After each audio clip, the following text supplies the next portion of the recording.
Hello guys, good to see you back. Once again, I am back with a new class related CSS. And today in this class, we are going to learn Advanced CSS Selector. My name is Joyto Sarkar. I am full stack web developer and online instructor. And welcome to our YouTube channel W3 Runs. In this tutorial, we are going to learn about Combinator Selector, Attribute Selector, Pseudo-Classes Selector. Also, we are going to learn about Pseudo-Element Selectors. And before I start our coding journey, let me introduce something. This course is part of my CSS Complete Guide course on Udemy. Here we are going to learn animation, Flexbox, grid, Sass, and many more. Till today, this course has come with 31 plus hour on-demand video and 201 downloadable resources. And this course is divided into 16 different sections. We are going to learn fundamentals, text font properties, background properties, layout, advanced CSS selector function variables, animation, grid, flexbox, SVG, and many more. This course is up to date and well organized and cover all the topic about CSS.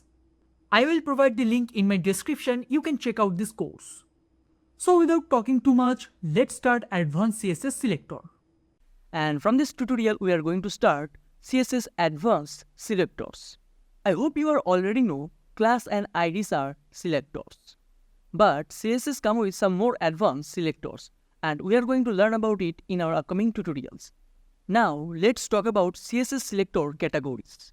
Here you can see total 4 types of CSS selector category. First one is simple selector. Then come combinator selector, attribute selector, pseudo-class, pseudo-element selector. And in this tutorial, we are going to learn simple selector and combinator selector. Now, let's see what kind of simple selector we have. As you can see, we have total 4 types of simple selector. Type selector, class selector, ID selector, and universal selector. And I know you are already familiar with our first 3 selectors, type selector, class selector, and ID selector. If you are not familiar with these selectors, then you cannot learn advanced selectors. And if you are not familiar with that, then let me show you a little brief about it. As you can see, this is the example of type selector. In type selector, we need to use the tag name. In our case, here we use paragraph, means p tag. Then inside the curly braces, we need to use the property and value. Similarly, for class selector, we need to use the class name. And to select the class name, we need to use dot sign, dot the class name. Then inside the curly braces, we need to pass the property and value. And also we have a simple selector, which is ID selector. For ID selector, first we need to type hashtag. Then we need to take the ID name. In our case, box. Then inside the curly braces, we need to use property and value. I know you are already familiar with that. But the main selector I'm going to cover is universal selector. We represent this selector using star sign. This star sign is used to target all the HTML tag in your document. Let's understand with a real example. So as you can see, side by side I open my Visual Studio Code Editor and my browser using Live Server extension, and I already create an HTML document named index.html. And in this HTML document, here we create a basic web layout. We have header section, we have navbar section, we have content section, sidebar section, and the footer section. So here we are going to use our universal selector. So at the top of the style tag, I'm going to use this selector. Star inside the curly braces. Here I'm going to use a property named color. Color red. After save this file, as you can see, it converts all the font color in our browser into a red color. But except the sidebar, because in our sidebar we already use the color property. And now I want to add border to every single element. For that, in our universal selector, I'm going to type border. Border 1 pixel. And I want solid border. And our border color is green. After save this file, you can see the result. Here you can see it add border every tag in our web page. It add border to our heading tag, paragraph tag, li tags, etc. So this is the example of universal tag. And now I'm going to comment out both the line. And I'm going to save this file. And now I want to target all the tag which is inside the content div. For that, after content tag, I'm going to type hashtag content. Then here I'm going to use universal selector star. Then inside the curly braces, it's mean all the element inside the content tag, and then I'm going to use CSS property. And I want to change the color, font color red. And I want to set this file. After set this file, you can see the result. So this is the usage of universal selector. And the real practical usage of the selector is to hide the margin and padding from our web page. Let me show you. So I want to comment out this section and set this file. And back to the universal selector. And here I'm going to type margin 0. Also I'm going to type padding 0. And I'm going to set this file. Basically, it's going to remove all the default margin and padding from our tags. And basically, it saves you a lot of time. And you don't need to remove margin and padding from every tag. Now, I'm going to talk about Combinator Selector. But before, I'm going to comment out both the lines. We have total 4 types of Combinator Selector. Descendant Selector, Direct Child Selector, Adjacent Sibling Selector, General Sibling Selector. So first we are going to talk about descendant selectors. In this example, as you can see, here we use a combinator selector. First we use a class and then we use a tag named P. You can create combination of multiple tags, classes with tags, etc. In this example, I want to target the paragraph which is inside the box class. For that, first we need to select the parent tag, and we select the parent tag using its class name. And then we select the tag. In the next example, I want to target span tag which is inside the paragraph tag. So first we pass the parent tag, and the parent tag is paragraph tag. Then after space, we need to pass which tag I want to select inside the paragraph tag. And I want to select span tag.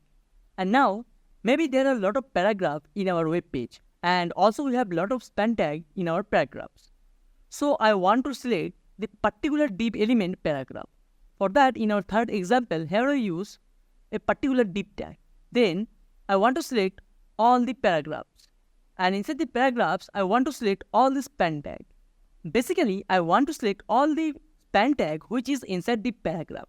And also our paragraph comes from a particular div tag. So this is the example of descendant selectors.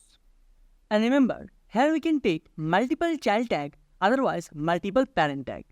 So let's start the practical and see how we can use it. So as you can see, again, we are in my Visual Studio Code Editor. And I already created an HTML page named index2.html. And inside the HTML page, we have some paragraph tag and also a div tag. And inside this div tag, also we have 2 paragraphs. And here, I'm going to use descendant selectors. First, I'm going to target paragraph tag, P. Then inside the curly braces, I'm going to type color. And I want color red. If I set this file, it applies red color to all the paragraph tag and also which is inside the div tag. But I want to target those paragraphs which is inside the ID box. For that, here I'm going to type hashtag, our ID name is box. If I set this file, this time you can see it colored those paragraph tags which is inside the box element. And now I want to assign a color to our span tags. So here I'm going to type span inside the curly braces color green. After save this file, as you can see, it color our both this span tag. But I want to color only this particular span tag. For that, we need to select the parent elements. So our first parent element is div tag. Div, and our second parent element is paragraph tag, P. So I want to target those span tag which is inside the paragraph tag and those paragraph which is inside the div tag. And if I save this file, as you can see, now it apply to this particular span tag which is inside the paragraph tag. Our next combinator selector is direct child selector. Sometimes it's known as child selector. The symbol of direct child selector is greater than sign. Here we select all the li tag which is directly from the ul tag, and also here we select all the paragraph tag which is directly from the box element. So let's jump into the Visual Studio Code and start the practical. So again, I am in my Visual Studio Code editor and I already created an HTML document index3.html. And you can see in my document we have ul tag, and inside this ul tag we have another ul tag. So inside this ul tag we have some direct li, and then we have another ul tag. Now if I target list, so I'm going to type hashtag list and all the li tags inside the list, inside the curly braces, I want green color. Color green. After save this file, as you can see, it convert all the li tag into a green color which is inside the list. It apply the color in direct child, also the grandchild. So I'm going to duplicate this section, and here I'm going to use a direct child selector. List and all the direct child inside the list tag. Then I want to assign red color. And I want to save this file. After save this file, as you can see, it apply all the li tags which is direct child of list element. Let me show you another example of direct child. Here you can see we have a div tag, and inside this div tag we have a paragraph tag. And inside this box div we have another div named box2. And in this div we have another paragraph tag. And now I want to apply font color blue which is inside the box tag in our paragraphs. For that, here I'm going to select hashtag box, and I want to select the paragraphs which is inside the box tag. And then inside the curly braces, color, and I want blue color. After save this file, you can see the result. As you can see, it apply blue color to all the paragraph which is inside the box div, and also it apply blue color which is inside the box2 div. But I don't want to apply blue color in our box2 div paragraphs. For that, here I need to use direct child selector. So I'm going to type box greater than p. After save this file, now you can see the result. Now it select only the child paragraph of box div. So this is the example of direct child selector. Now let's talk about adjacent sibling selectors. Now the question is, what is sibling? Sibling is your brother, and adjacent mean plus sign. It's mean the next paragraph tag of this div tag. Similarly, this is the next paragraph tag of this ul tag. So to make it more clear, let's start the practical. So as you can see, side by side I open my Visual Studio Code editor and my browser using live server extension, and I already created an HTML document named index4.html. In this document we have ul tag, and after this ul tag we have a paragraph tag. Not only one paragraph tag, we have multiple paragraph tag. And now I want to select the first paragraph after ul tag. For that, here I'm going to type ul, and we need to use adjacent sign which is plus paragraph tag. Then inside the curly braces, I want to apply color. Color red. After save this file, you can see the result. It apply red color to our paragraph tag which is next of ul tag. And if you want to target the other paragraph tags, I want to see the next paragraph tags, then we can call it generalized sibling tags. This is the example of generalized sibling selectors. Here you can see a triangle sign. This stands for general siblings. And you can see the sign on your keyboard above the tab button. This is going to target all the paragraph tag after the div tag. Similarly, it's going to target all the paragraph tags after the ul tag. Let me show you the example. So I'm going to comment out the first line, and then I'm going to type ul general sibling sign. Then I'm going to target all the paragraphs after the ul tag. Then inside the curly braces, I'm going to apply color. Color red. After save this file, you can see the result. As you can see, it target all the paragraphs after the ul tag. So this is it for this tutorial. In the next tutorial, we are going to learn attribute selectors. Thanks for watching this video. Stay tuned for the next tutorial. Hello guys, good to see you back. Once again I'm back with another tutorial related advanced selector. And in this tutorial we are going to cover attribute selector. In our previous tutorial we already learned combinator selector. In our previous tutorial we have total 4 types of selector. Simple selector, combinator selector, attribute selector, pseudo-class and pseudo-element selector. And in this tutorial we are going to learn attribute selector. So these are all attribute selector. And we have total 7 types of attribute selector. As you can see, here we use a tag. If you want to use any other tag, yes you can. And now you can see attribute and val. ATTR stands for attribute and val stands for value. Here you can see we use a HTML tag, which is table tag. And in this table tag, you can see some word in orange color with border, collapse padding, collapse spanning. These are all attributes. And also you can see inside the double quotes, these are all the value of these attributes. Another example you can see on image tag, you can see source, alt, title, with. These are all attribute of image tag.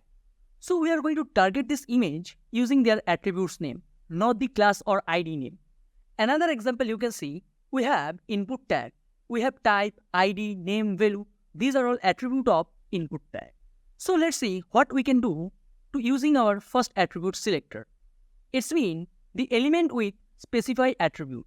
So let's see how we can use it. So as you can see, side by side I open my Visual Studio Code editor and my browser. And I already created an HTML document named index.html. And you can see in my browser, we have total 2 images. And between this image, we have a paragraph. And in my paragraph, we put total 3 links. And at last, we have a simple basic form. So here, we are going to learn our attribute selector. So let's start our first attribute selector. I want to target image. The image with alt attribute. As you can see, we have total 2 images. An image of cat and an image of tiger. In our tiger image, we don't have alt attribute, but in our cat image, we have the alt attribute. So I want to select those images which have this attribute. And to target it, first we need to pass the tag name. And the tag name is image, img. And then we need to use square braces. And inside the square braces, and now I want to select those images which have alt attribute. So I copy the attribute name alt and I'm going to paste inside it. Then inside the curly braces, here I'm going to add border. Border, I want border 3 pixel and I want solid border. With that our border color is red. If I save this file and reload my browser, you can see the result. As you can see, it adds border to our cat image. But at the next image, we don't have the border. But what? If I use the alt tag in our next image, so I'm going to copy the alt tag and I'm going to put it in our next image. After which, I'm going to paste it here. And here I'm going to type image of tiger. After save this file, as you can see, if I reload my browser, now both the image have the same border, 3 pixel solid border. And now I want to select those images which have title attribute. As you can see, in our tiger image, we have the title attribute. But in our cat image, we don't have title attribute. So I'm going to copy the attribute name and I'm going to paste it here. And I'm going to save this file. If I reload my browser, you can see the result. It adds border in our tiger image, not the cat image. So this is the first example of attribute selector. In the next example, I am going to target those anchor who have the target attribute. So I am going to type anchor tag A. Then inside the square braces, we need to pass the attribute name. And our attribute name is target. So I copy the attribute name and I am going to paste it here. Then inside the curly braces, I am going to use a property and our property name is color. Color red. And I am going to save this file. After save this file, if I reload my browser, as you can see, in our paragraph, we have an anchor tag. The anchor tag with target attribute. So it's changed the color of this text. Now, let's talk about our next attribute selector. In this attribute selector, we need to specify the attribute name. Also, we need to specify the value name. If the value and the attribute is matched, then it's going to select this element. So let's start the practical. So at first, I'm going to comment out both the selectors. Then, as you can see in my input section, we use 4 input tags, and inside the input tag, we use type attribute. But our input types are different. In our first input, we use text, then our next input, we use radio button, and in our third input, for address, also we use text, and for password, we use password. And now I want to select those input tags which have type attribute. Also, their value is text. So inside this style tag, I'm going to type the element name, and the element name is input. Then inside the square braces, our attribute name is type. And inside the double quotes, otherwise you can use single quotes, we need to pass the value name. The value is text. Then inside the curly braces, we need to use the properties. And here I want to type border. Border 3 pixel. And I want solid border. Solid. And I want red background color. Red border color. After save this file, if I reload my browser, you can see the result. As you can see, it had bordered those input section which have type attribute. Also, which value is text. And now I want to target image with their source and source value. For that, I'm to copy one of the source. I want to target the cat image. So I copy the source and the value. And then, here I'm going to type image. Then inside the square braces, I'm going to pass the attribute name and the value. Then inside the curly braces, I want to add border. I want to add same border. So I copy the property and value and I'm going to paste it here. After save this file, if I reload my browser, you can see the result. This time we select the image with particular attribute name and the particular value. Also, you can select the image with other attributes like with, alt, title, etc. So this is the example of attribute with value selector. So again, I'm going to comment out this section. And now let's talk about our next attribute selector. This is our another attribute selector. In this selector, we need to pass the attribute name, then we need to use this sign. You can find this sign after pressing Shift and you need to press 6. Then equal to and you need to pass the value. This attribute begins with the value. Here we need to pass the starting keyword of value. Let me show you. For this example, I'm going to select this code and I'm going to paste it here. If I save this file and reload my browser, you can see it had bordered to our cat image. But if I remove one character from this value, then save this file and reload this browser, now you can see it do not add any border to our cat image because the value is incomplete. But in our image, our value start from cat.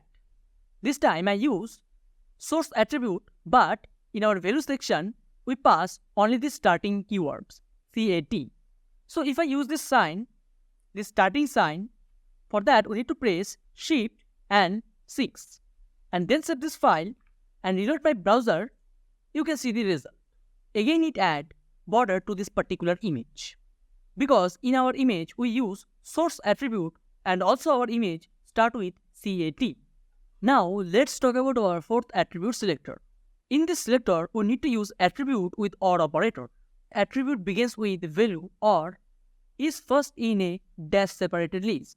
This attribute selector works when we have dash sign, otherwise minus sign begin with value or is first in a dash separated list. So let's see the example. So at first, I'm going to copy this line and comment out this line. Then I'm going to paste it here. This time, I'm going to use alt. I'm going to use alt attribute. Copy and paste. If I save this file and reload my browser, it's not going to work because our value and attribute is not same. And now I'm going to use this operator sign. Or if I save this file and reload my browser, also it's not going to work. But what if we use the dash sign? So in our alt value, here I'm going to use the dash sign, otherwise a minus sign. If I save this file and reload my browser, now you can see the result. it add border to our cat image because we have the dash sign in our value section. First, it match with our attribute name. Here we use alt, and after use this condition, we pass a text, image, cut that portion. This is not the very widely used selector. Now, let's talk about our next attribute selector. Our next attribute selector with $sign. Attributes ends with value. So let's start the practical and see how we can use this selector. For that, first I'm going to duplicate this section and comment out previous one. And here I'm going to use the $sign. And in this image, here we use alt tag. And our image, alt value end with cat. Image of cat. So I'm going to copy the last three characters, CAT. Copy, and I'm going to paste it here. After save this file, if I reload my browser, you can see the result. There is no changes in this result. Similarly, as you can see, in our next image, we have title tag. This time, I'm going to copy this attribute, title. So here I'm going to type title. Title equal to, and our titles ends with GER. So here I'm going to replace cat with GER. After save this file and reload my browser, you can see the result. Now it's add border to our tiger image. Now, this time I want to select those anchor tags which have the href tag and also JPG extension in their value. For that, here I'm going to pass href. So I copy the attribute name and I'm going to paste it here. href. And I want to select those anchor tag. So here I'm going to remove image and I'm going to pass anchor A. With that, we need to pass the end value and our value ends with .jpg. So copy the value and I'm going to paste it inside the double quotes. And I want to change the font color of this link. So I'm going to remove this border and here I'm going to type color. Color red. After save this file, if I reload my browser, you can see the result. Oops, our href not end with GER. Our href end with .jpg. So I'm going to use this extension name, .jpg. If I save this file and reload this browser again, you can see the result. As you can see, it add red color to this anchor tag. So this is the selector of end with value. Now, let's talk about our next attribute selector. This is our sixth attribute selector. Here we can use $sign. If value occurs anywhere in attribute, then it's going to select this element. So let me show you the example. So at first I'm going to duplicate this section and comment out previous section. And here I'm going to use $sign. And this time I want to target those anchor tags which have target attribute. So I'm going to copy the attribute name target and I'm going to paste it here. And now I want to pass only two characters in this value section. And I want to pass an.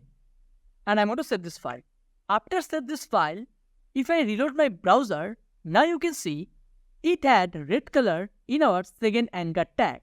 Because if our target attribute value contained an character in their value, then it's going to select this anchor tag.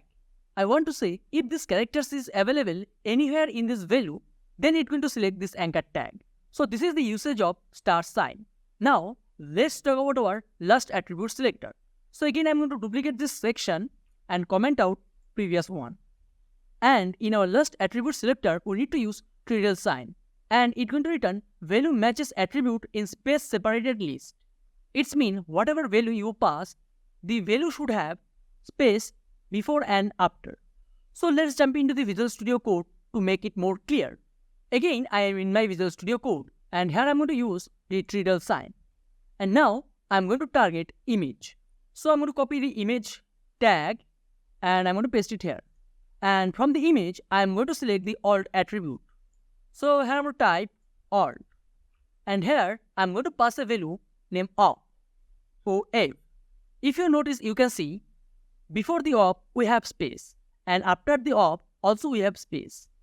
So if I save this file and reload my browser, after save this file, as you can see it's not working because here we use color property. We need to use border. Border, and I'm going to type 3 pixel and I want solid border. With that, our border color is red.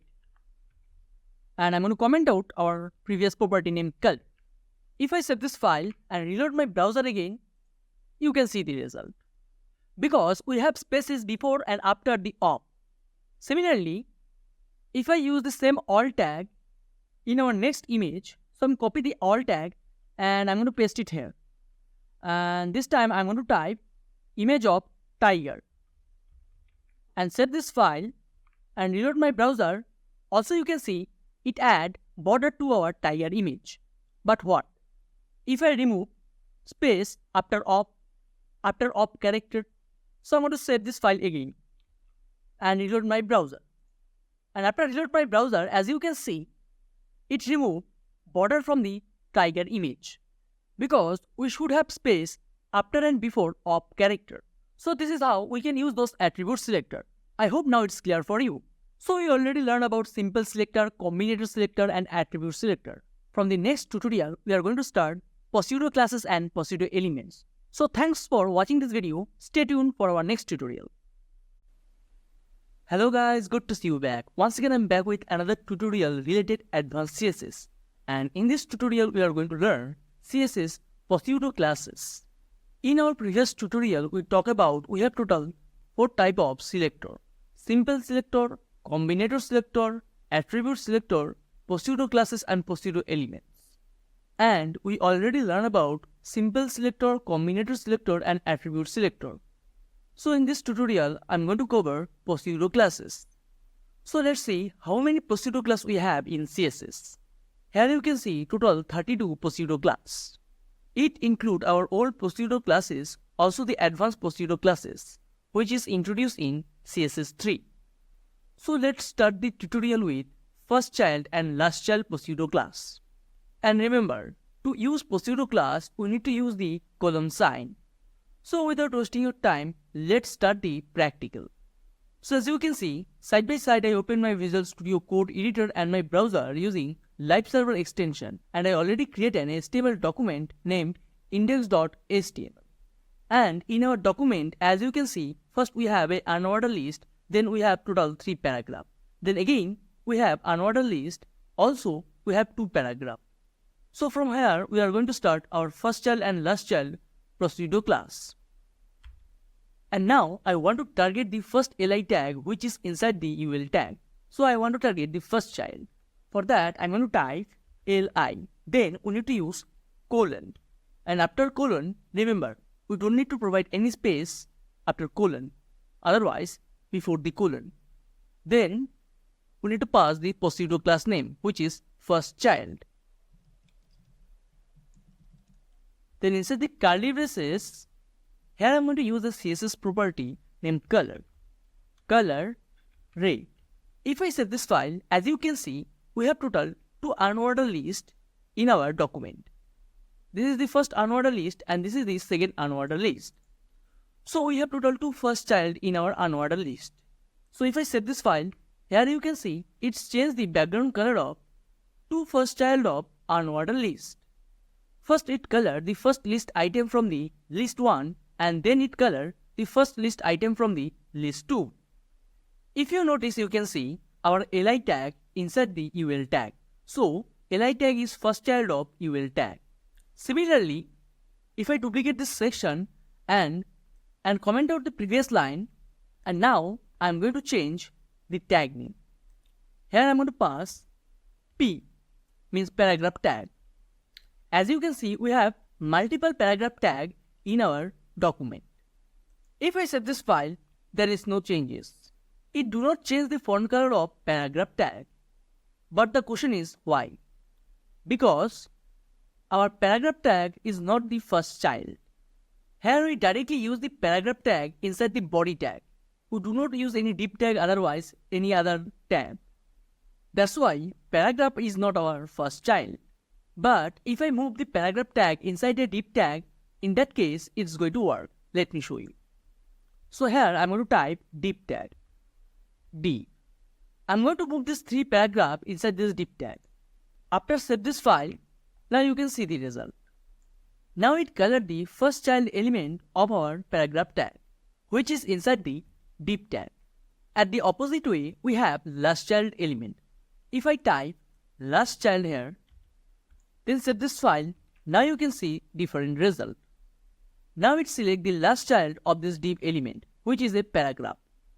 At the same way, if I pass li tag here, li, and then save this file, now you can see it target last element from both the unordered list. And now I want to select the last element from the list 1. As you can see, the last child select the last element from both the unordered list. But this time I want to select the last element from the first unordered list. For that, here we need to pass the list ID. So I'm going to duplicate this section and comment out previous lines. And here I'm going to type hashtag, our list 1 ID name is list. If I save this file, now you can see the result. Now you can see it target the last li element from the list 1. So I hope now it's clear for you what is last child and what is first child. Now let's talk about nth child and nth last child. So from here I'm going to remove the last child and I'm going to replace last with nth child. Then here we need to use the round braces. In the first child selector and the last child selector, we can target only the first one, otherwise last one. But in our nth child selector, we can target the specified one. Suppose I want to target the third child. So inside the round braces, we need to pass 3. If I set this file, you can see the result. So here we select the particular child using the index number. At the same way, if we want to target the fifth one, yes, we can. Just here we need to pass 5 and set this file. And you can see the result. Not only that, in this round braces, you can perform some calculation. Suppose I'm going to pass 2n. Basically, n represents the serial number, like 1, 2, 3, 4. It's mean it's going to multiply 2 into 0, 2 into 1, 2 into 2, this way. And after set this file, you can see the result. It target 1 after 1. First, it's going to multiply 2 into 0. And 2 into 0 equal to 0. That's why it do not select the first one. Then 2 into 1. 2 into 1 equal to 2. That's why it select the second one. Next, 2 into 2. And 2 into 2 equal to 4. That's why it select the fourth one. So at the same way, it's going to select the child elements. And also you can perform some other basic calculations. And if you want to experiment with that, yes, you can. Now, let's talk about nth last child.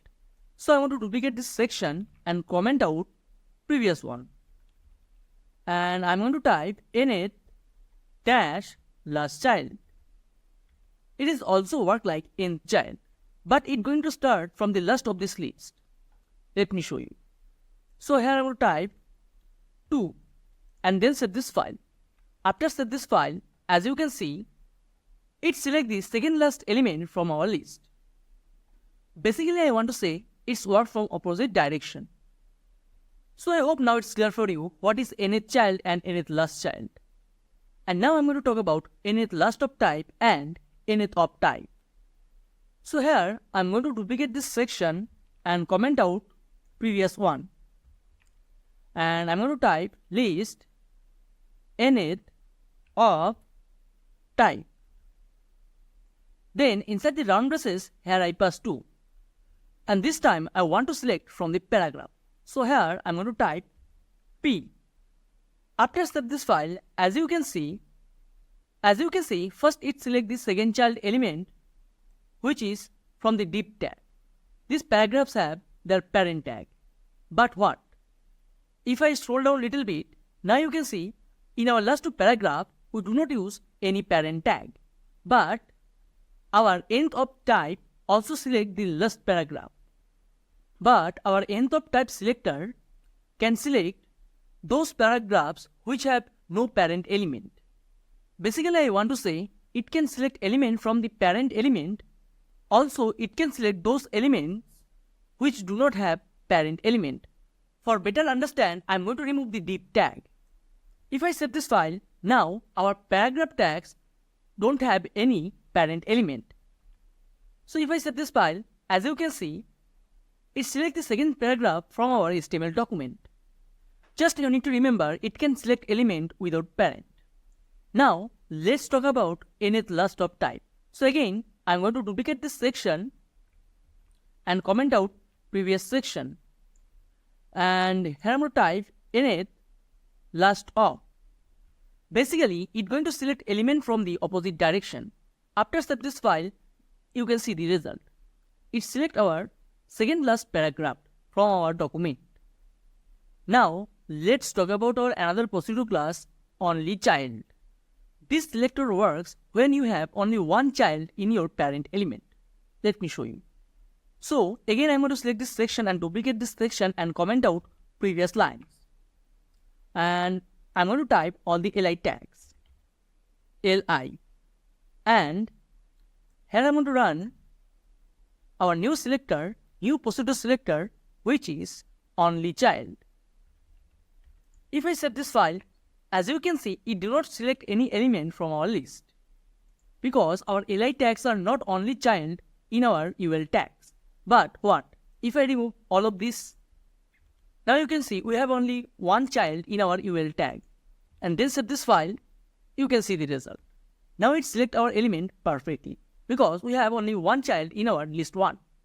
But if I type anything inside this ul tag, suppose here I type a span tag and then save this file. Now you can see it do not select the child because it works with only this single child. So this is the usage of only child. If there is sibling of this child, then it's not going to work. So I hope now it's clear for you. So this is it for this tutorial. I don't want to make this video too much long. So at the next part of this tutorial, I'm going to cover only of type, first of type, last of type, empty, not, lang. So thanks for watching this video. Stay tuned for our next tutorial. Hello guys, good to see you back. Once again, I'm back with another tutorial related CSS Pseudo-Class Selector. And we are going to start our tutorial from this selector, only of type. In our previous tutorial, we already learned about some pseudo selectors. So without wasting your time, let's start the practical. So as you can see side by side, I open my Visual Studio Code Editor and my browser using Live Server extension.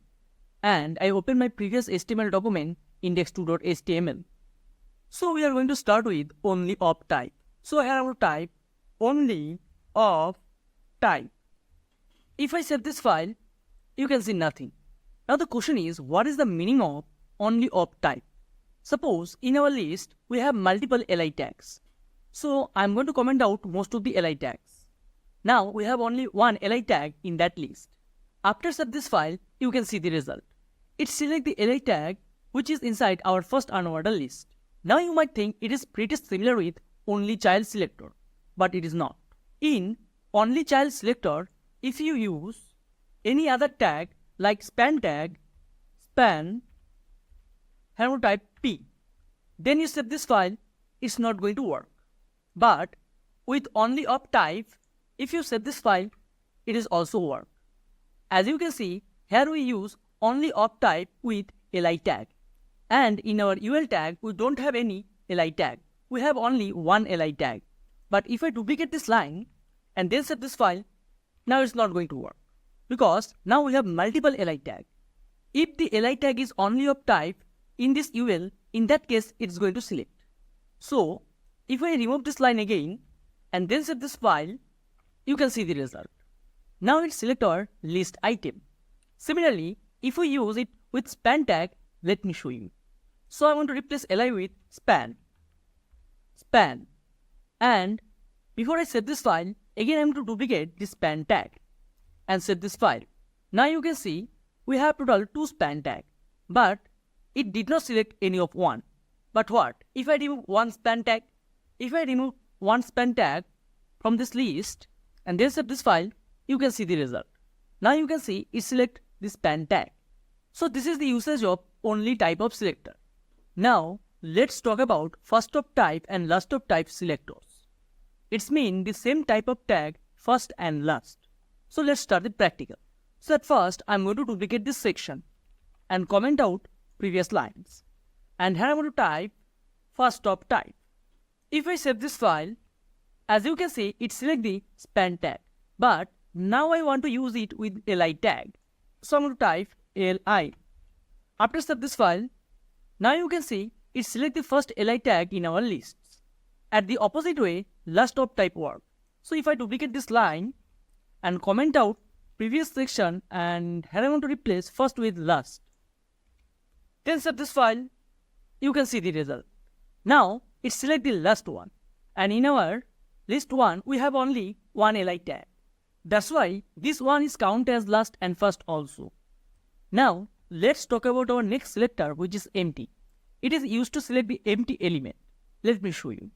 So first I'm going to uncomment these lines and duplicate this section and comment out previous section.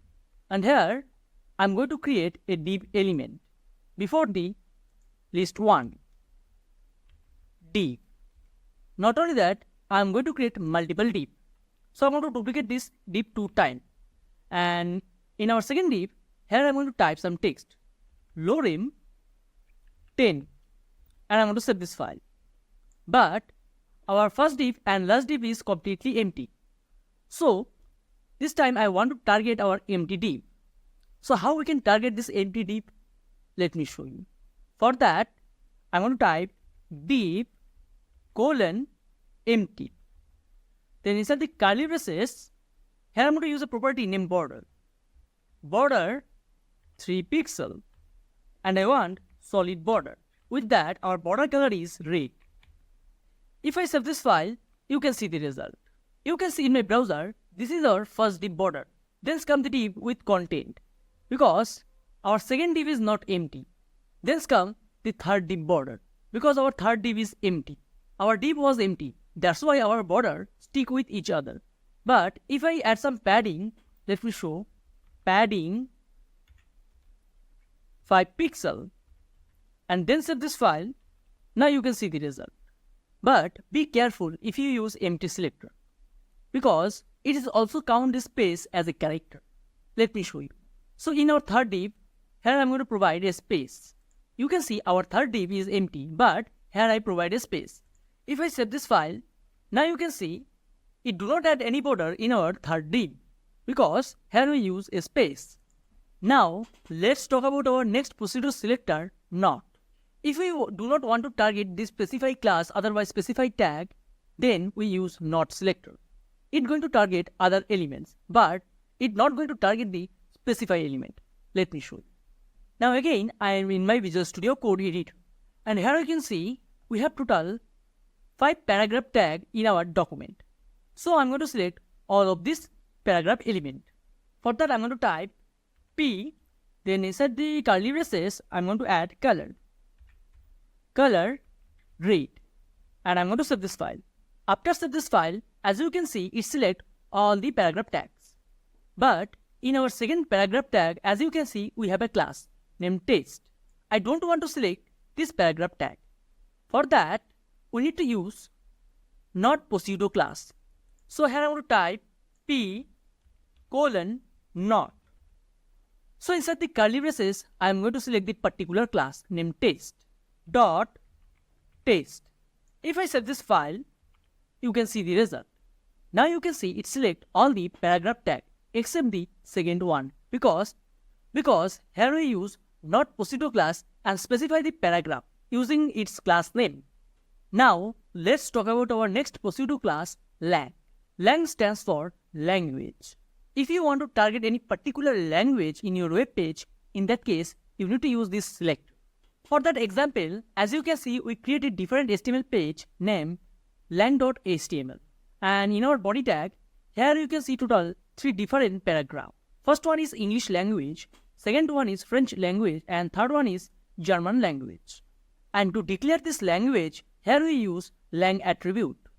And now I want to target those paragraphs using their language. For that, we need to use lang procedure selector.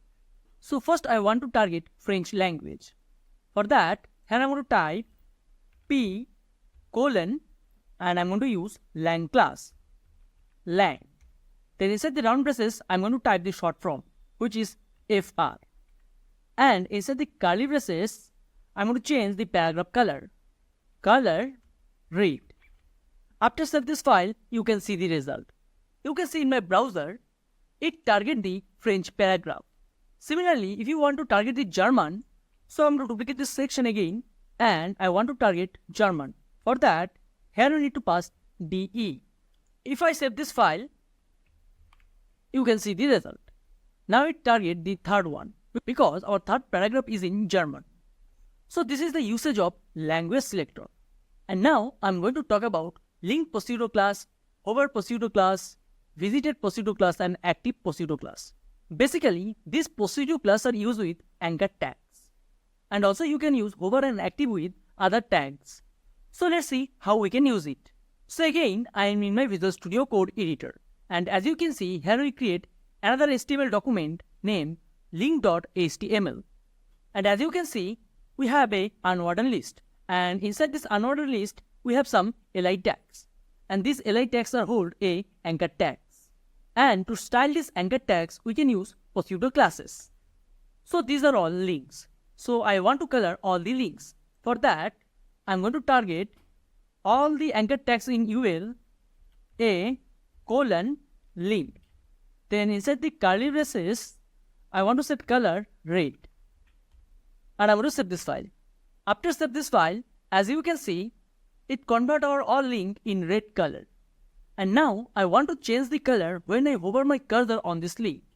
For that, I'm going to duplicate this section and I'm going to type a:hover. And when I hover my cursor, I want green color. After save this file, when I hover my cursor on this link, you can see it convert our text color into green. And you can use hover pseudo-class with any tag. You can use it with paragraph, div tag, span tag, etc. I know you are already familiar with that. Our next pseudo-selector is visited. And you can use visited with only on anchor. So I'm going to duplicate this section and here I'm going to type a.visited. And here I'm going to use blue color. Visited means you already click this link one time. And you can see in my browser, all the tags are red because I do not visit any of the link. So I'm going to click contact us. So whenever I click on contact us, as you can see, it convert all the anchor tags visited. Because I hope I did a mistake. As you can see, I am in my link.html page. And in our contact us anchor tag, here we redirect our web page, index.html page. And I set this file. And I open this file without using live server. And you can see the file location in URL section. And now, this time, again I'm going to click contact us. I'm going to click this link. After click this link, as you can see, it redirect to our another page. But if I click on back button, now you can see this contact us page is visited. So I hope now you can understand how we can use visited pseudo-class. Now, let's talk about our another pseudo-class which is active. So I'm going to duplicate this section and I'm going to type a:active. And then inside the round braces, I'm going to change the color. Here I'm going to use pink color. And I'm going to save this file. And I'm going to reload this page. Now the question is, what is the usage of active pseudo-class? As you can see, whenever I hover my cursor on it, you can see our link change the color. But I do not click on this link. Now I'm going to press click on this link. So I'm going to press right click on this link. As you can see, I still hold my right click on this link. It means our link is active. Until I release my right click, the link is still active. It means whenever I click this any of link, it's going to active this link and change the text color of this link. So this is the usage of active class. And whenever I release my right click button, then it's back to the visited color because I click this link. So this is it for this tutorial.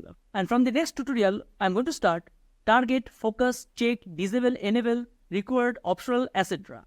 So thanks for watching this video. Stay tuned for our next tutorial.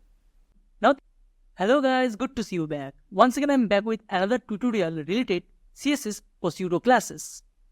And we are going to start our journey from this pseudo selector, target pseudo class selector. This pseudo class is very useful with anchor tag. So let's see how we can use it. So as you can see, side by side I open my Visual Studio Code editor and my browser using live server extension, and I already created an HTML document named index.html. And you can see in our unordered list we have total 3 anchor tags: HTML, CSS, JavaScript. And in href section, here I use IDs using hashtag. It means I want to target and redirect to particular section of this web page. These are called same page link. Otherwise, we can call it internal linking. And as you can see in our paragraph section, we use the similar ID for these paragraphs. So whenever I click on this HTML link, then I want to highlight it, the particular paragraph tag related HTML. At the same way, whenever I click JavaScript, then I want to highlight it the JavaScript paragraph. For that we can use target pseudo class. Let me show you how. Suppose I want to target the P element. P : and I'm going to use target pseudo class. Target. Then inside the curly braces, I'm going to change the background color of this particular paragraph. Background, and I want red color background. And I'm going to save this file. After save this file, you can see nothing in our browser. But whenever I click on the particular link, suppose I want to click CSS link. So I'm going to click on CSS. After click on CSS, you can see the result. It highlighted the particular paragraph related CSS because this link and the paragraphs link with this ID named CSS. Similarly, if I want to highlight the JavaScript portion, yes, I can. Now the question is, what is the process that link recognize this ID? As you can see in my URL section, after HTML, we have an ID, hashtag JavaScript. Whenever I click on CSS, also you can see the ID is changed. Now you can see, now the link is hashtag CSS. Similarly for HTML. So target method recognize this ID from this URL bar. I hope now it's clear for you how we can use target pseudo class. And now we are going to talk about pseudo class focus. Here you can see all the pseudo class in pink color. These are all work with input forms. So I'm going to try all of these in our HTML form. So let's start the practical and see how we can use it. And we are going to start with focus. So as you can see, side by side, I open my Visual Studio Code editor and my browser using live server extension. And I already open a HTML document named from.html. In our body tag, as you can see, we have a from. And in our from, we have different input type. For first name, we use input type text. And for last name, also we use input type text. With that, we set required because we cannot leave it blank. Similarly, at the same way, we have your age, but its input type is number. In our age section, here we need to pass the numbers. Also, I set a limit to this input section. Minimum limit 10 years and maximum limit 20 years. So we need to pass value between them. Our next input section is email section. Here we use input type email. Our next section is hobbies, and these are all checkbox input type. Next, we are use your gender, and for your gender, here we use input type radio. These are all radio buttons. Last, we use select box. If you click on this drop down, you can see lot of country names. This is a select box, and these are all option of this select box. By default, we select none. And at last, we have a submit button. Input type submit. So let's start with focus pseudo class. So inside the style section, here I'm going to type, and I'm going to use focus with input tag. Input. So whenever we focus in an input, then inside the curly braces, I want to add a border to this particular input section. Border 2 pixel, and I want solid border. With that, our border color is red. After save this file, so whenever I click on any input section, so I want to click on last input section. If I click on this input field, as you can see, it add a border to this input field. But the problem is we cannot see the red border color. So I'm going to increase the border width. I want 5 pixel solid border. If I save this file and click on any input field, you can see the result. It add red color border to this input field. But it is not going to work on checkbox and radio button. So this is the usage of focus pseudo class. And now I'm going to talk about check pseudo class. This pseudo class work with checkbox and input type radio box. So let's back to the Visual Studio Code. For that, I'm going to duplicate this section and comment out previous line. Here I'm going to use input checked. Our pseudo class is checked. Then inside the round braces, I'm not going to use border property because borders do not work with checkbox and radio buttons. Here we need to use box shadow. Box shadow. And I want to set box shadow 0, 0, 0 and I want 3 pixel. With that, I want red color. So from x-axis and y-axis, I take 0 pixel and for opacity, here I take also 0. If I save this file and hover my cursor any of checkbox and click the checkbox, you can see the result. It adds the box shadow in our active checkbox. Similarly, if I click on radio buttons, you can see the same result. And whenever I uncheck this button, you can see it removes the box shadow. And now I'm going to show you a beautiful trick.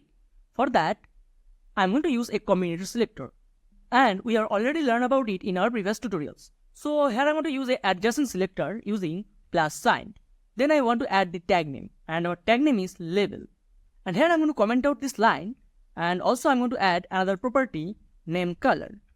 And I'm going to set color red. And I'm going to set this file. So whenever I click on any checkbox, it's going to select the next label. It's going to select the exact next label, which is next to the checkbox. Let me show you. So if I click on music checkbox, you can see the result. It applies font color CSS to our label. So I hope now it's clear for you what is the usage of check pseudo class.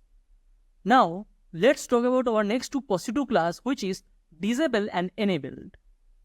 So let's see how we can use it. So as you can see, our all inputs are enabled. And now I am going to disable our first name using HTML. So in the input section, here I want to type disable. After save this file, you can see the result. We cannot type anything in this input field, but we can pass input in our other input tags. So at first, I am going to comment out this section. And here I am going to add border to this input field, where input type is text. So I'm going to type input, then I'm going to use square braces, and inside the square braces I'm going to mention input type. And we already learned about it in our previous tutorials. Here we use attribute selector, type equal to, inside the single quotes, I'm going to pass the type name, which is text. Then inside the curly braces, I'm going to set a border. Border 3 pixel. And I want solid border. With that, our border color is red. After save this file, you can see the result. But the problem is, it set border to our disable button. Our first input field is disable, but our second input field is enable. And now I don't want to add border to our disable button. For that, I'm going to use a pseudo class enable. Let me show you. I want to add border only the enable input field. So after square braces, I'm going to type :enable. If I save this file, you can see the result. Now you can see it only add the border in our last name input field because this is the enable input field. Similarly, if I duplicate this section and comment out previous one, this time I want to add border in our disable input field. So here I will type disable and save this file. After save this file, you can see the result. Now it's at the border in our disable input field. So this is the example of enable and disable pseudo-class. Now let's talk about two other pseudo-class, which is required and optional. If any input field is required, then you can target this field. And if the input field is optional, also you can target this field. Let me show you the example. As you can see, our first name and last name field is required. But in our email field, I do not use required attribute. So now I want to target this required field. So I'm going to duplicate this line and comment out previous section. As you know, required field is very important. If you try to submit this form without fill this required input, then it's going to showing a message. Please fill in this field. So you cannot submit the form without fill this input field. So before I start my CSS, I'm going to remove the disable attribute. And I'm going to save it again.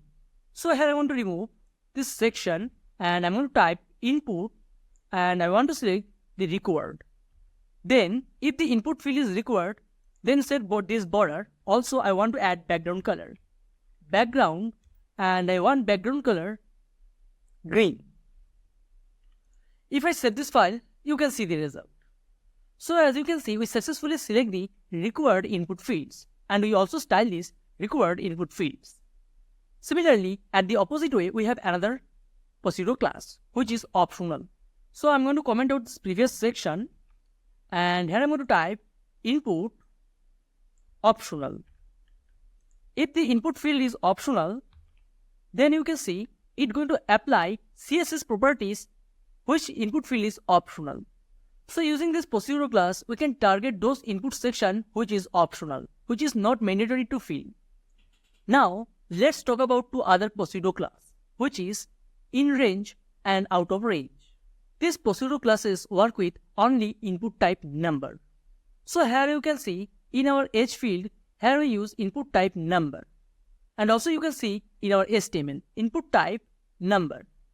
With that, also we set minimum and maximum value for this input field. We cannot take more than 20, also we cannot take less than 10.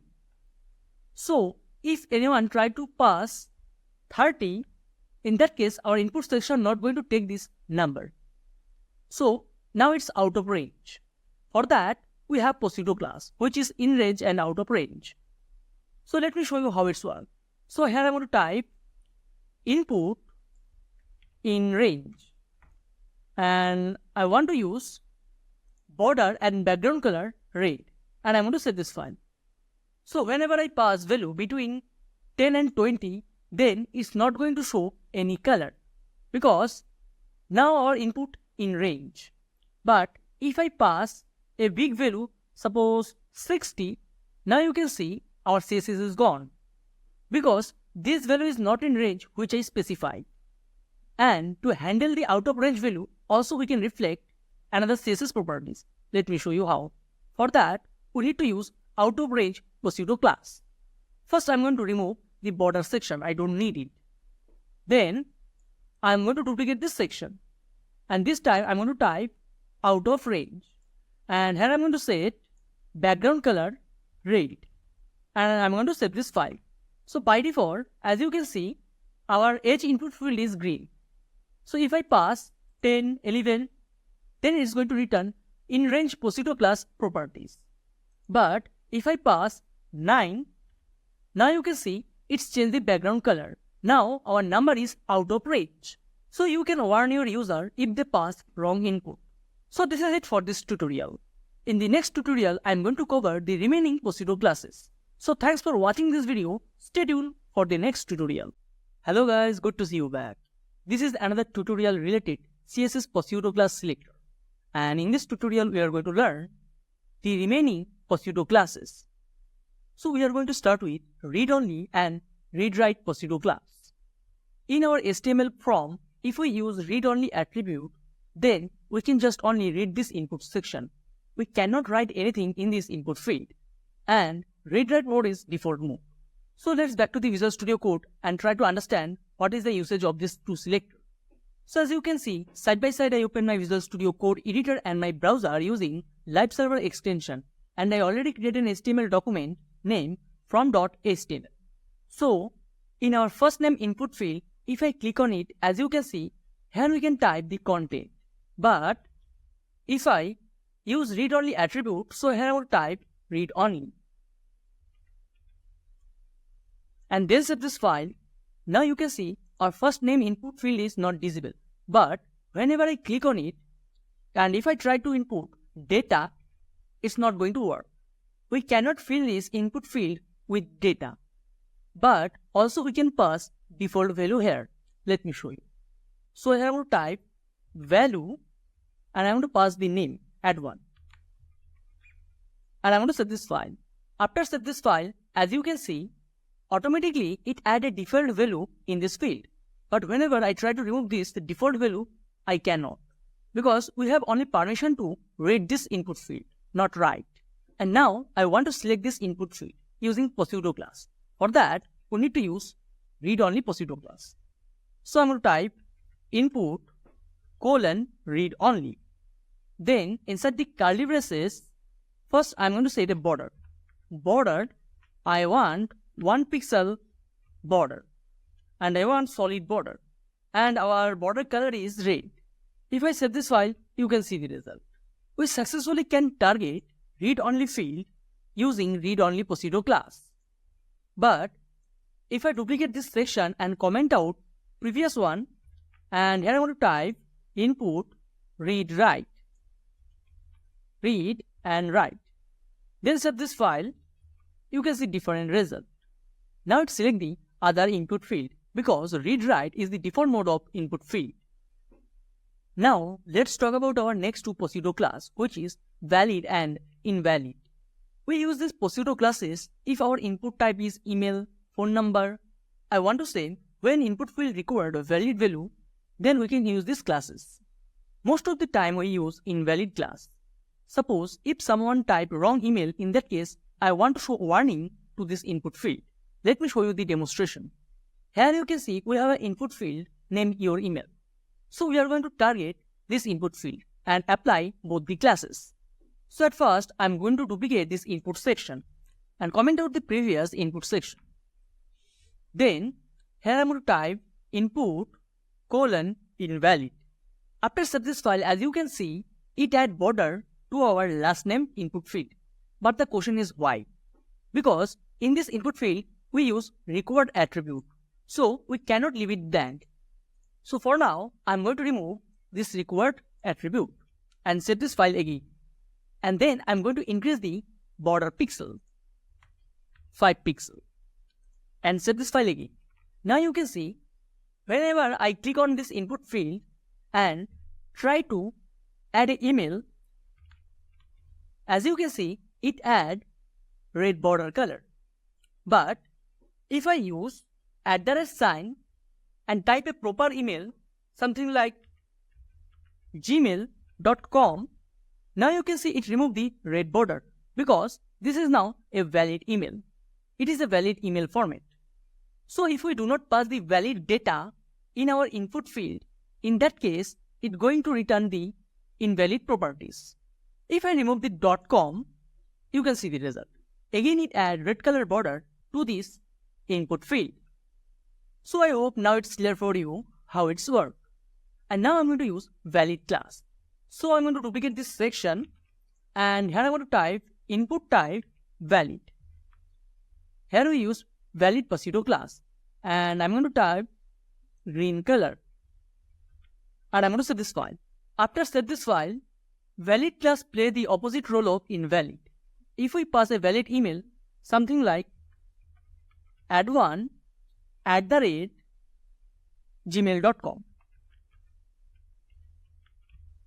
As you can see, it still applies green border color. And whenever I remove the .com and fills the condition, now you can see it apply red border color. So I hope now it's clear for you. Most of the time we use invalid pseudo-class. So again, I'm going to comment out both this section and now let's talk about our next pseudo selector. Our next pseudo class is default. It's work if the value is already exist. And we can use default class with 3 things. We can use it with checkbox, otherwise input type radio, and third one is option type. which we use inside the select tag.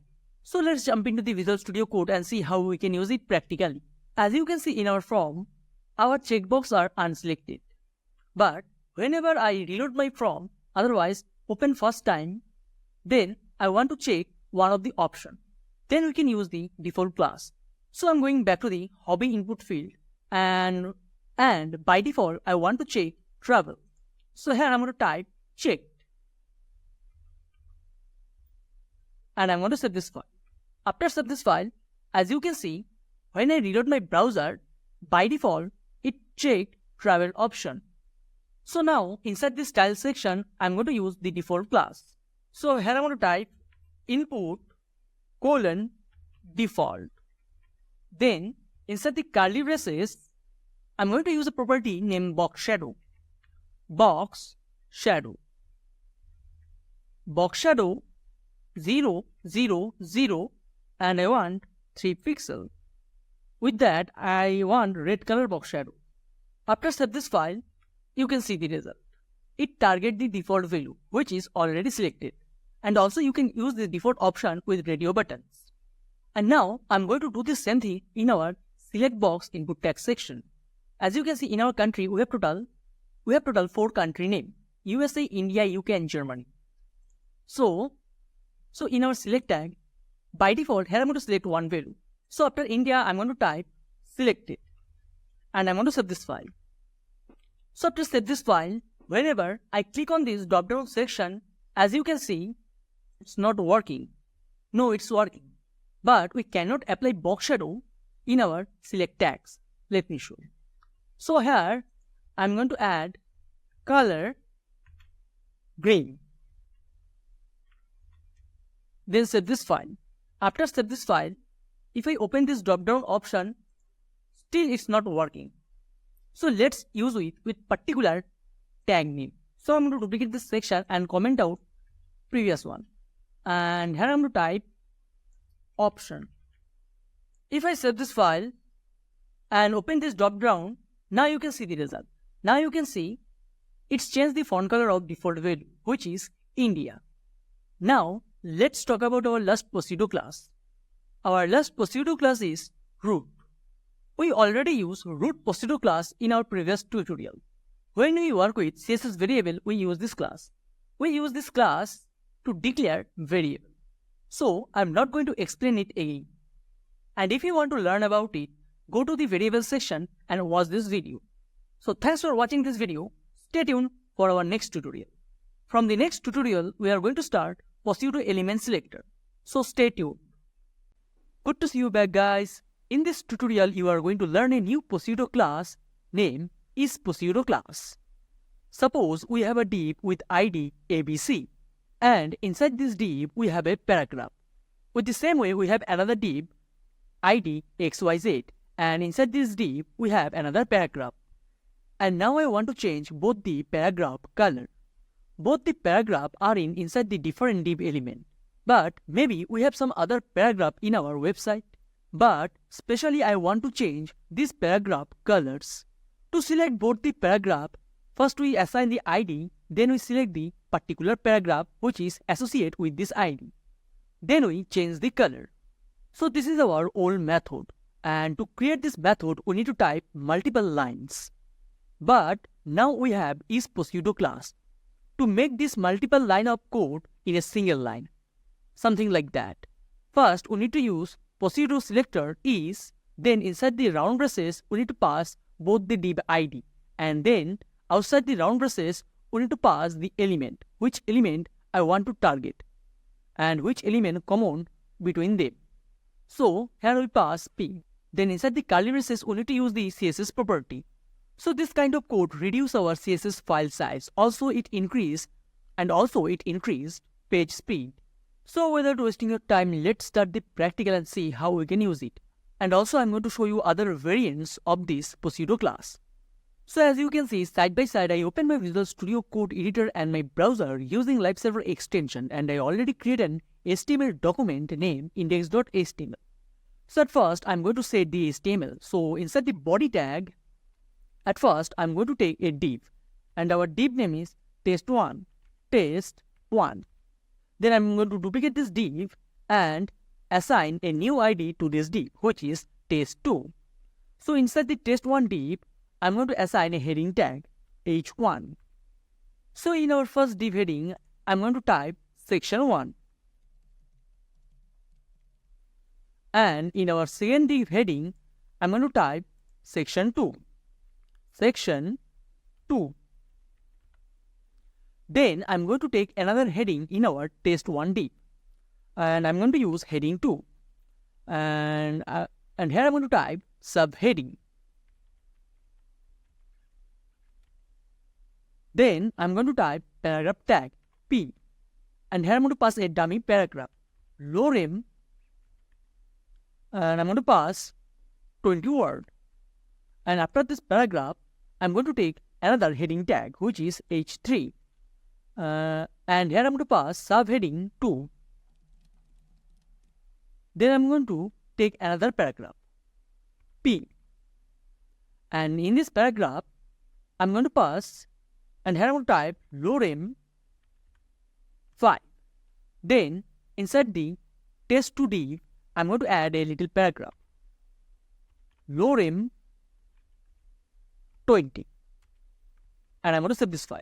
After save this file, you can see the content in my browser. And now I want to add a horizontal line between these two divs.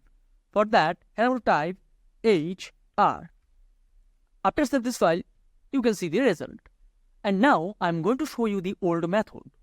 I want to change all the heading color inside the test1. For that, we need to select it multiple times. Let me show you how. First, we need to select the ID, and the ID name is test1. Then we need to select the element, which is h1. Then we need to provide comma, and I'm going to duplicate this line 2 times. To select h2 element, we need to pass h2. And to select h3 element, again we need to pass h3. Now, inside the curly braces, I'm going to use a CSS property, which is color. Color red. If I save this file, you can see the result. It changed all type of heading color from our test1 div. But the problem is, we need to type 3 lines of code. And now I'm going to make it one-liner using is Pseudo-Class selector. Let me show you how. So again, I'm going to type our ID name, test1. Test1. Then we need to use is Pseudo-Selector. Is. Then inside the round braces, we need to select the element name. Our first element is h1. Our second element is h2. And our third element is h3. Then inside the curly braces, we can select our property.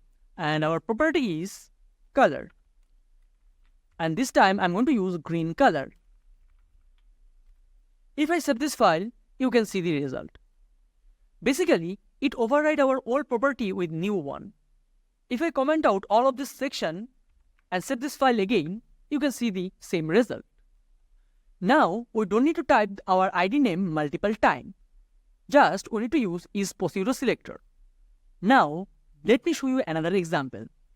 For that, I'm going to add another heading tag outside the div tag, h1. And I'm going to type outside heading. And I'm going to save this file. So as you can see, we have heading tag inside test1 div, test2 div, and outside the div. Now, I decide I want to select this heading tag which is inside the test1 and test2. I don't want to select the outside one. For that, I'm going to duplicate this section, and this time here I need to type after is, we need to use round braces. Then inside the round braces, we need to pass the ID name, hashtag test1, test1, comma, hashtag test2.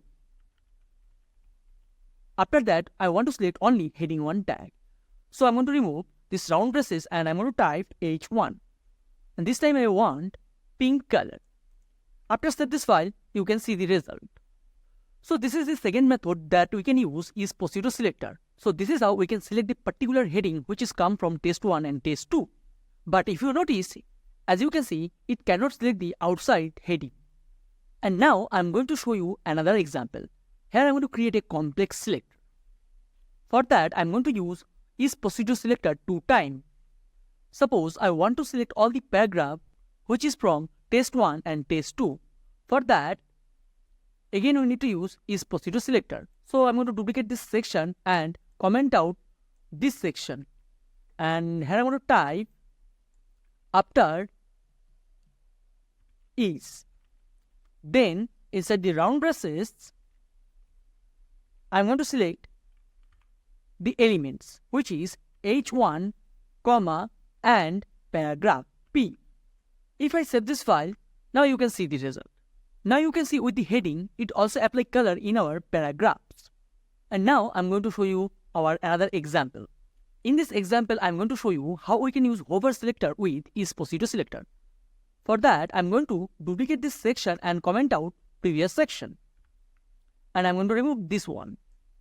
And here, I want to hover in our paragraph. So, first we need to type the element. Which element I want to hover. So, I'm going to type P. Then, colon, we need to pass the hover pseudo-selector, which hover. And I'm going to save this file. After save this file, if I hover my cursor on this paragraph, you can see it changes the font color. So this is how we can use hover selector with is_pseudo-selector. So these are 4 different examples that how we can use is_pseudo-selector. So thanks for watching this video. Stay tuned for our next tutorial. Hello guys, good to see you back. Once again I'm back with another tutorial related advanced CSS. And in this tutorial we are going to learn CSS Pseudo Element. In our previous tutorial, we learned CSS Pseudo-Classes. In our previous tutorial, we already know we have total 4 types of CSS selector category. Simple selector, combinator selector, attribute selector, pseudo-classes and pseudo-element selector. And I already covered all of these in our previous tutorial, except pseudo-elements. So today in this tutorial, I am going to cover pseudo-elements. So let's see what type of pseudo-elements we have. As you can see, we have total 6 types of pseudo-elements: after, before, first letter, first line, selection, and placeholder. And in this tutorial, I am going to cover only these 4 selectors: first letter, first line, selection, and placeholder. And we are going to learn after and before at the next tutorial. So without wasting your time, let's start the practical. So as you can see, side by side I open my Visual Studio Code editor and my browser using Live Server extension. And I already created an HTML document named index.html. And our HTML document starts with a paragraph and a unordered list, then again a paragraph. So I'm going to apply first letter and first line in these paragraphs. So let's start it. So I want to select the paragraph. So I'm going to type element name P. Then I'm going to use colon sign. But we need to use colon sign 2 times. For pseudo elements, we need to use 2 times. Then I want to select the first letter. So I'm going to type first letter. And inside the curly braces, I'm going to use a property named color. Color red. Also, I'm going to increase the font size. Font size, here I'm going to set 32 pixels. After save this file, you can see the result. As you can see in our web page, it applied this CSS first letter of this paragraph. It's changed the font color of this letter. Also, it increased the letter size. At the same way, if you want to select the first letter of li element, for that, just you need to replace P with li. And then save this file. After save this file, you can see the result. So this is the usage of first letter element. Now, let's talk about our second element, which is first line. For that, I'm going to duplicate this section and comment out previous section. And here I'm going to select the paragraph P, and also I'm going to type first line. If I save this file, you can see the result. Here you can see it applied the style, the first line of this paragraph. Now, let's talk about our next element selector, which is selection. This is introduced in CSS 3. Let's see how we can use it. So first, I'm going to comment out this section, and then I'm going to save this file. And if you notice, you can see whenever I select my paragraph, you can see our text color become white and the background color become blue. So this is called selection. If you want to change the background color, otherwise any property after selection, then you can use this element selector. Let me show you how. So first I'm going to select P element. Then colon, I'm going to type selection. And inside the round braces, our first property is background. And the background color is red. And our second property is color white. If I save this file, after save this file, if I select this paragraph element, as you can see, now our background color become red and text color become white. So this is the usage of selection element. But if I select the li tag, then it's not work. So I decide to apply this selection CSS to all of this web page. For that, just you need to remove the tag name P. Just you need to use colon selection. After save this file, if you select paragraph and li tags, you can see the result. As you can see, it apply red background color and white text color. So this is how selection element works. Now let's talk about our last pseudo element, which is placeholder. So for that, I'm going to duplicate this section and comment out previous section. And I'm going to save this file. Basically, placeholder work with HTML forms. That's why I open my previous HTML document, which is from.html. And you are already familiar with this HTML form. As you can see in this form, we do not have any placeholder in this form. So here I'm going to add a placeholder. So in our first name input section, here I'm going to use a placeholder. And I'm going to type enter your name.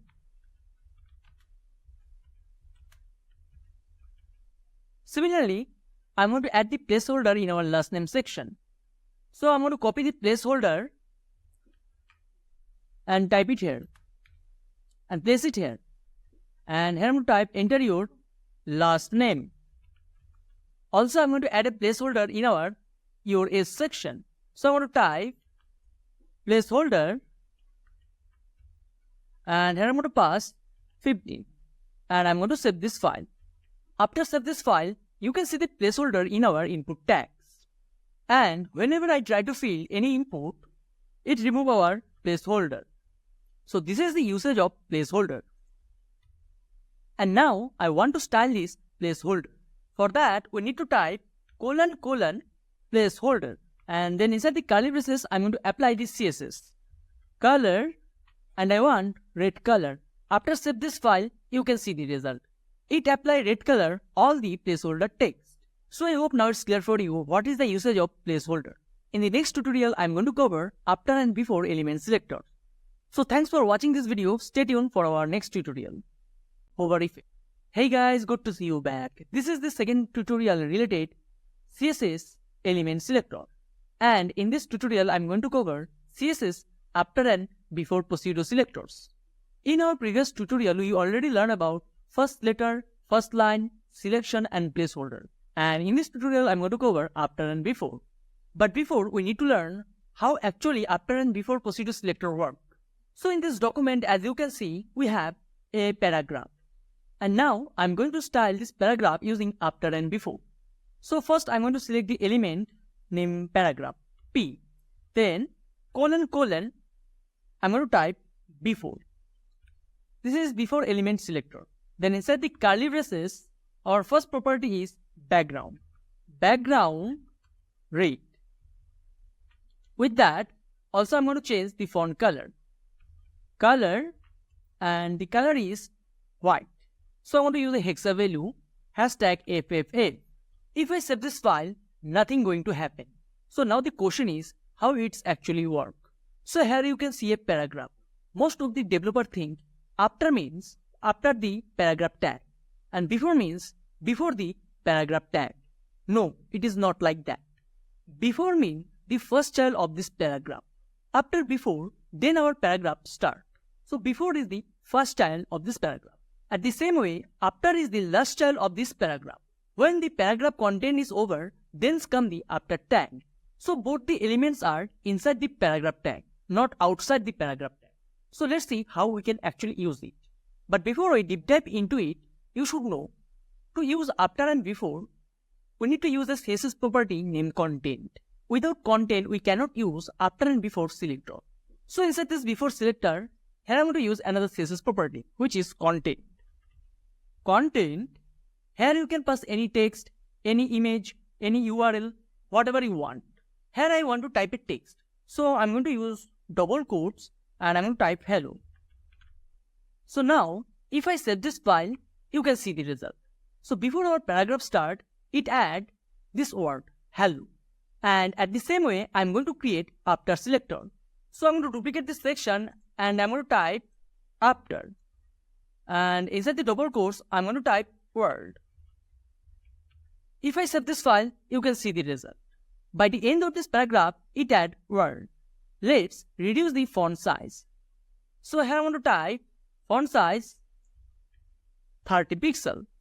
And I'm going to save this file. Now you can see the result. Now, these are all child element of paragraph tag. So basically we create two elements using before and after selector.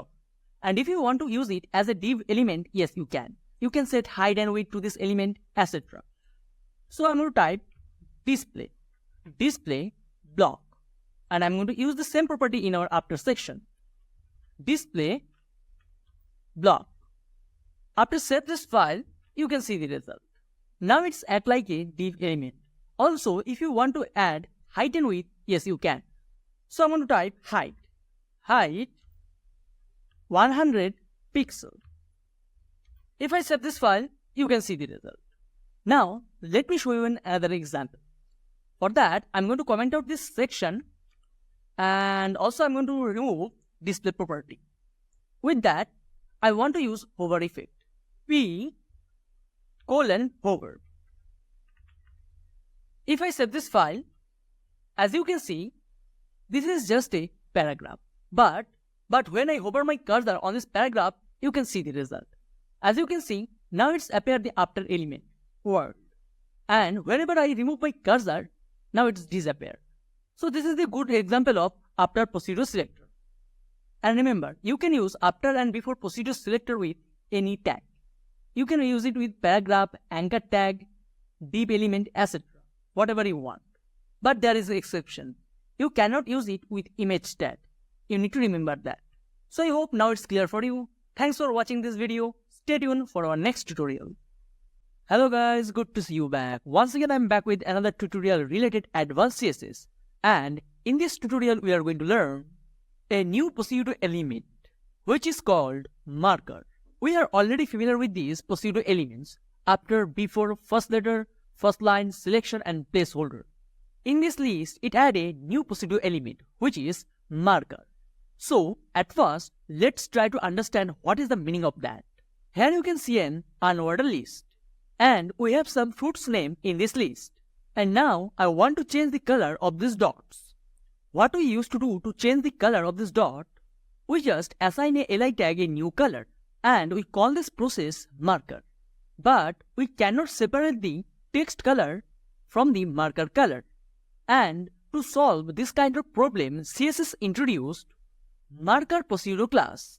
So let's start the practical and see how we can use this new pseudo element. So as usual, side by side I open my Visual Studio Code editor and my browser using live server extension, and I already created an HTML document named index.html. So as you can see in my browser, we have unordered list and ordered list. Also we have ordered list. And now I want to separate the marker color from the text color. For that, we need to use the marker pseudo selector. So here I'm going to type :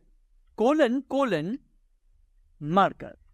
And then inside the curly braces, I'm going to set a color, and I want to set red color.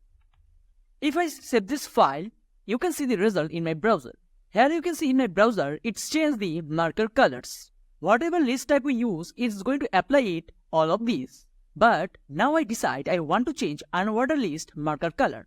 For that, here I want to type ul unordered list li. So inside the unordered list, all the li tags, I want to apply the marker pseudo selector. So if I save this file, you can see the result. Now it applies the marker color only the unordered list.